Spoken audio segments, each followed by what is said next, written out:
কজনেরই বা সাহস হয় এভাবে ভারতীয় ক্রিকেট বোর্ডের বিরুদ্ধে কথা বলার। রীতিমতো মাইটি ইন্ডিয়ার বুকে তিরি ছুঁড়ে দিলেন আইসিসির সাবেক ম্যাচ রেফারি ক্রিস ব্রড। জানিয়ে দিলেন কিভাবে ম্যাচে প্রভাব খাটাতো বিশ্ব ক্রিকেটের মোড়লরা। ভারতীয় ক্রিকেট বোর্ডকে প্রায়ই বলা হয় আইসিসির বা কমিটির দল। বিগ ম্যাচ মানেই বাড়তি ফায়দা লুফে নেয়া তাদের এক অলিখিত নিয়ম।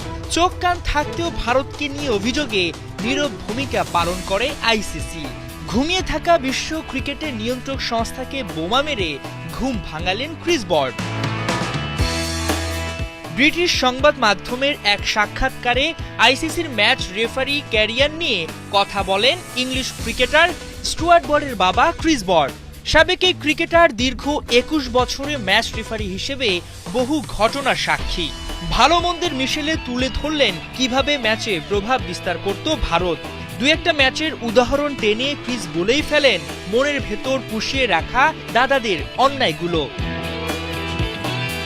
এক ম্যাচে স্লো ওভাররেটের কারণে ভারতের শাস্তি ছিল প্রায় নিশ্চিত, কিন্তু ম্যাচের মাঝেই কল দিয়ে জানানো হয় ঘটনাকে ভিন্ন খাতে নিতে, নমনীয় হয়ে শাস্তি না দিতে। কারণ দলটার নাম যে ভারত। কুলকিনারা না পেয়ে বাধ্য হয়ে ভারতকে জরিমানা থেকে রেহাই দেন ক্রিস। অবশ্য এটাই প্রথম ঘটনা নয়, আরেক ম্যাচেও এমন ঘটনার সাক্ষী হন তিনি। সেবারও মুখ খোলেননি রাজনৈতিক চাপে। আইসিসির সঙ্গে চুক্তি শেষ হলেও আর কাজ করার সুযোগ পাননি ক্রিস। ইচ্ছা থাকলেও তাকে থামতে হয়েছে বাধ্য হয়ে।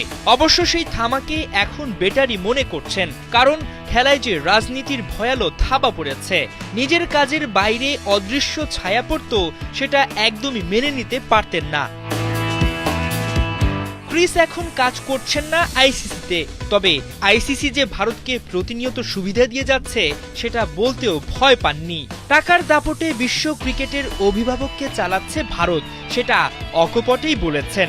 অবশ্য তা হজম করতে পারছে না ভারতীয় সংবাদ মাধ্যম। তাদের দাবি ভারতীয় ক্রিকেট বোর্ডকে নিশানা করেছেন ব্রড, যদিও এ নিয়ে বিসিসিআইয়ের অফিসিয়াল স্টেটমেন্ট আসেনি।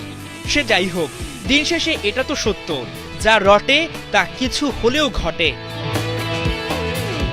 হাসান সজীব, ৭১।